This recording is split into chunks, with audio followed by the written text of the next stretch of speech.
Ladies and gentlemen, this next podcast will be scheduled for one fall with a 15-minute time limit, hailing from Brooklyn, New York, Nicholas Jason Lopez, and on the other side of the ring, his website, ProWrestlingOpinion.com, your home for pro wrestling news, reviews, and so much more. Thank you. Well, hello everyone. Welcome to the second episode of Intermission, brought to you by Pro Wrestling Opinion, the best pro wrestling site on the interweb. I am your esteemed host with the most, Nicholas Jason Lopez, and we're gonna just shoot right into it. Something happening on the pro wrestling scene, just a little bit of a glance over at some things happening. Obviously, All Elite Wrestling is really making waves. Can't say I'm surprised at that. I heard some rumblings that AJ Styles is being looked at as a possible roster pickup if they could pull that off. I mean, major kudos to them. I mean, you could say AJ Styles has accomplished pretty much everything you would want to do in WWE. But, I mean, if he wants to close his career out on a high note, WWE would definitely treat him as a class act. And there probably would be something to do for him afterwards.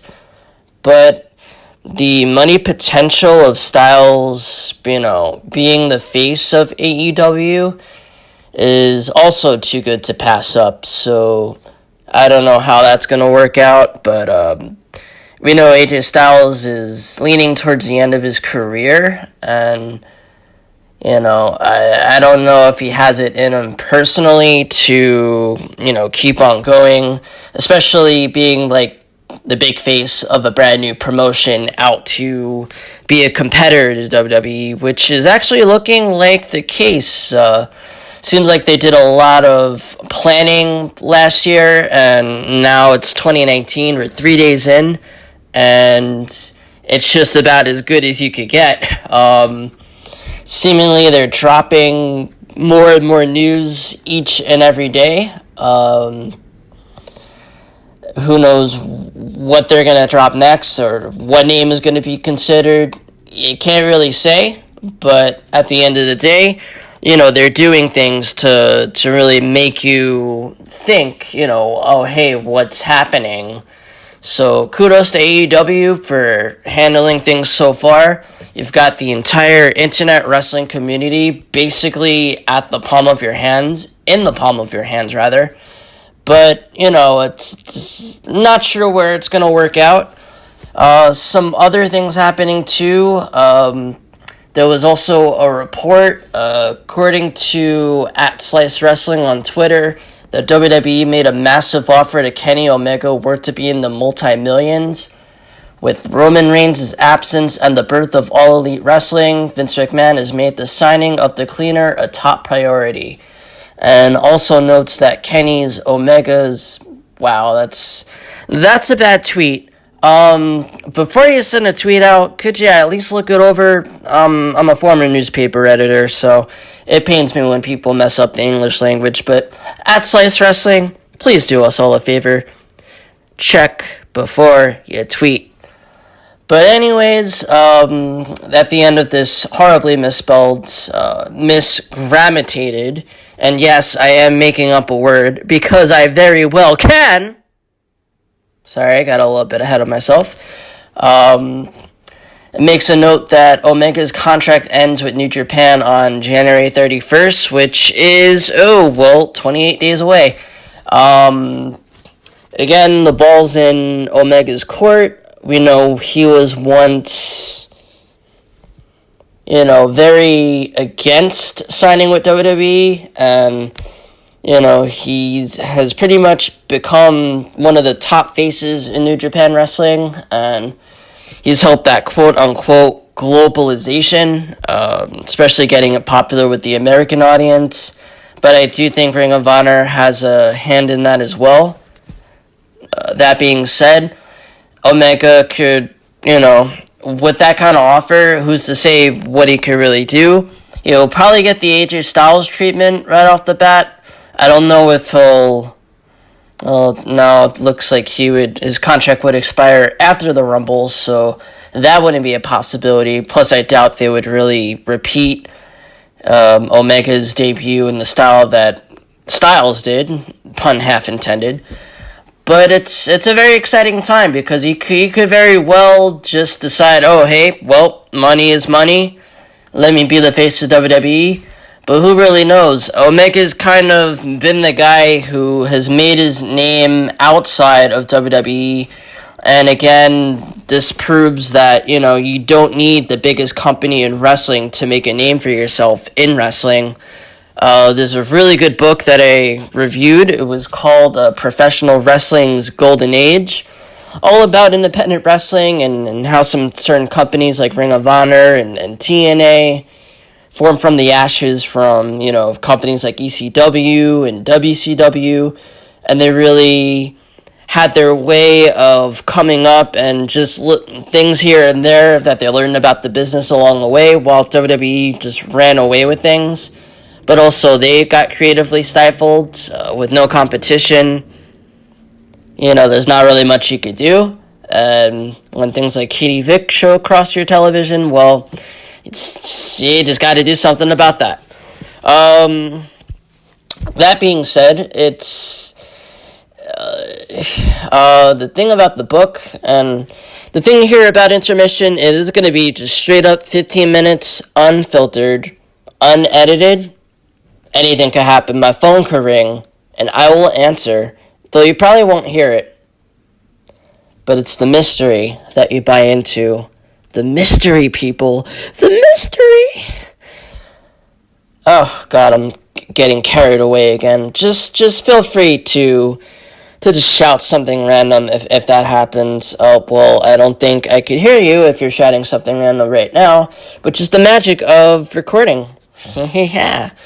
But basically the gist of the book, and there were some key chapters on Cody Rhodes and the Young Bucks, playing up their marketability in spite of WWE, it seems, but really just utilizing their influence and just showing that getting the fans behind you and doing pretty much whatever you want can pay off sometimes. And they pretty much followed this up throughout how they were positioned in Ring of Honor. They kind of just rode the waves, and when the opportunity presented itself, well, how about we do our own thing?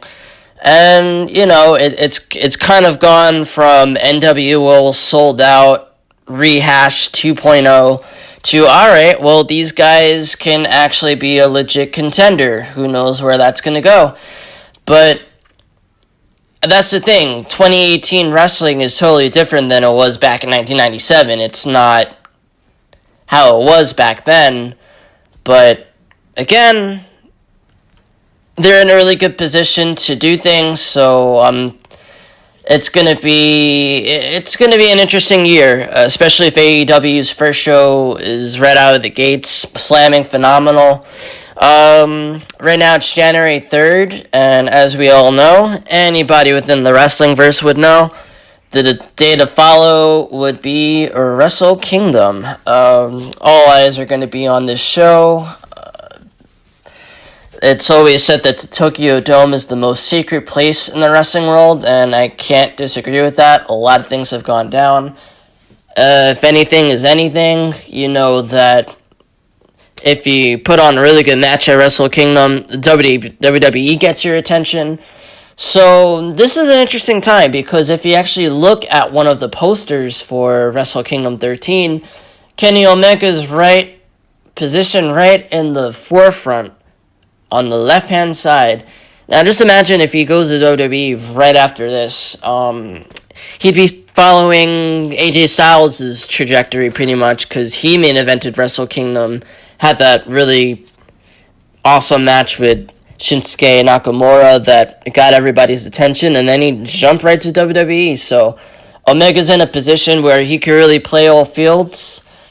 it's really cool when you can see your name across all different promotions. Cody Rhodes had accomplished that feat as well.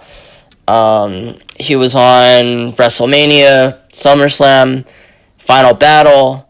You name it, he really just... and Bound for Glory, he's probably one of the only few wrestlers who's actually accomplished that. Probably the only one. It's not unheard of. Just some things I'm seeing across social media, and I'm thinking this will probably be a more fun show if I just rant on whatever I'm seeing. The good folks at the Wrestle Talk podcast with Joe and Renee, shout out to you guys. You guys are awesome. They had me on their show a few times. If you're interested, go ahead and check it out. I have it available on my website, prowrestlingopinion.com, which, if you're listening to this, is a pretty good indication. Well, hey, there's a lot of stories, so go ahead and check it out. One of those doctored tweets coming from the WWE verified page is kicking off. I'm going to do this in a really satirical voice because it demands it. Kicking off 2019, the late Chris Benoit will be inducted into the WWE Hall of Fame as part of the class of 2019 during WrestleMania 35 weekend in New Jersey. Now, that sounded like Arnold Schwarzenegger on crack. Nothing I could do about that. But hey, folks, I'll just be straight up frank. As awesome as Benoit was as an in-ring competitor, ethically, he did everything right. Inside the ring, outside the ring, he was described as a family man. He was pretty much riding out the waves of his career before that unfortunate turn, and what was sure to be a Hall of Fame vote, a double murder-suicide will pretty much put those thoughts to rest. Yeah. There's no way there's no way he would be inducted into the Hall of Fame. Just uttering his name will bring up, you can't even say his name without thinking of murder. Inadvertent as it may have been, allegedly or illegally, he's not here to tell the story. So, going based off what we know, you could appreciate him and tribute him in your own way. But I could tell you right now, Hall of Fame induction is not happening. Not from WWE, very company that he worked for. I highly doubt it. Another thing happening, there's some rumblings happening that Goldberg might be tied to All Elite Wrestling should he sign. I mean, he's a good name if you could get him. He hasn't really been much of a worker. He wrestled a minute and 27 seconds at Survivor Series 2016. His match with Lesnar at the following year's WrestleMania went on a little bit longer. WWE is just kind of, used them for nostalgic purposes. And again, this goes back to their long overdue problem that they need to be pushing their homegrown talent, or at least the people coming up from NXT, because it's like being handed a shiny silver plate, and WWE's main creative team just dumps crap on it. I mean, it's really baffling. There are scientists out there that just don't get it. I don't think, Goldberg is a good name if you could sign him. Maybe he could be a commentator or a ring announcer. I don't see much longevity in a in-ring career. But again, that's just me. Who knows where it's really going to go? But again, if he wants to, I wouldn't be against it. And that being said, he would probably... I'm not betting on any AJ Styles and Goldberg matches. That's just not going to happen. But if it does, well, this would probably be the only time in life that it would pretty much happen. And there is also another hilarious meme going around of Hulk Hogan standing on a Hell in a Cell, looking to the crowd, and a snapshot of his leg drop, looking like a Shane McMahon fall through an announce table, I mean, these internet memes are just hilarious. The only thing we're missing is a Bird Box meme, and we'll be set. Again, thank you all again. This has been an intermission.